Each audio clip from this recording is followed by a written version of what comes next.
नमस्कार दोस्तों, स्वागत है आपका मेरे चैनल पे। दोस्तों आज हम बात करेंगे तेजस MK2 की, जिसे मीडियम वेट फाइटर भी कहते हैं, और साथ ही बात करेंगे कि इसकी क्या तैयारियां चल रही हैं, कब तक ये आ जाएगा और इसके अलावा ये बेसिकली किस फाइटर जेट को रिप्लेस करेगा। तो चलिए दोस्तों शुरू करते हैं। दोस्तों अक्सर ये कहा जाता है कि तेजस MK2 राफेल जैसा होगा, इसमें कोई दो राय नहीं है। लेकिन दोस्तों ये फ्रेंच मिराज 2000 जो हमारे पास फाइटर जेट है उन्हें रिप्लेस करेगा और उनसे कहीं ज़्यादा बेहतर होगा। अभी राफेल के बारे में कुछ नहीं कहा जा सकता। और दोस्तों जो इसका टेंडर डॉक्यूमेंट है उसके अंदर जब इसके फ्यूल सिस्टम टेस्ट रिग यानी FSTR को देखा जाता है तो पता चलता है कि इसकी कैपेबिलिटी कैसी होंगी, क्योंकि दोस्तों इसके अंदर 3388 किलोग्राम का फ्यूल टैंक होगा, यानी कि 228 किलोग्राम ज़्यादा होगा अगर मिराज 2000V से कंपेयर किया जाए।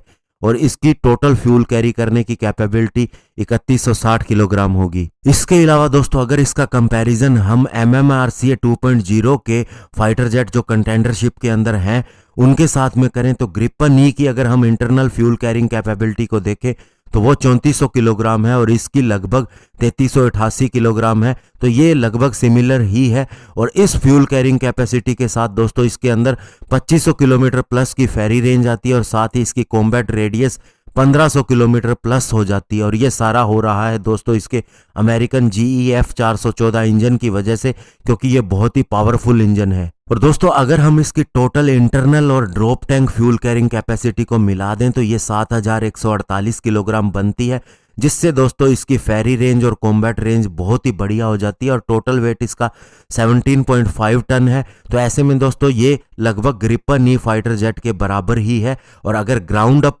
टेक ऑफ वेट ले जाने की बात करें दोस्तों तो ये 1 टन ज्यादा है ग्रिपन ई के कंपैरिजन में, यानी कि तेजस ज्यादा पेलोड लेके जा सकता है। और कभी रेयर इमरजेंसी हो तो ये 18.2 टन का टेक ऑफ वेट भी लेके जा सकता है। अब दोस्तों अगर हम तेजस MK2 की प्रोग्रेस की बात करें तो सबसे पहली बात ये है कि 2021 के अंदर इसका फाइनल डिजाइन कॉन्फ़िगरेशन तैयार हो जाएगा, यानी कि उसे अप्रूवल मिल जाएगा और हो सकता है आप एरो इंडिया 2021 जो बेंगलुरु के अंदर होना है वहां पर इसे देखें भी।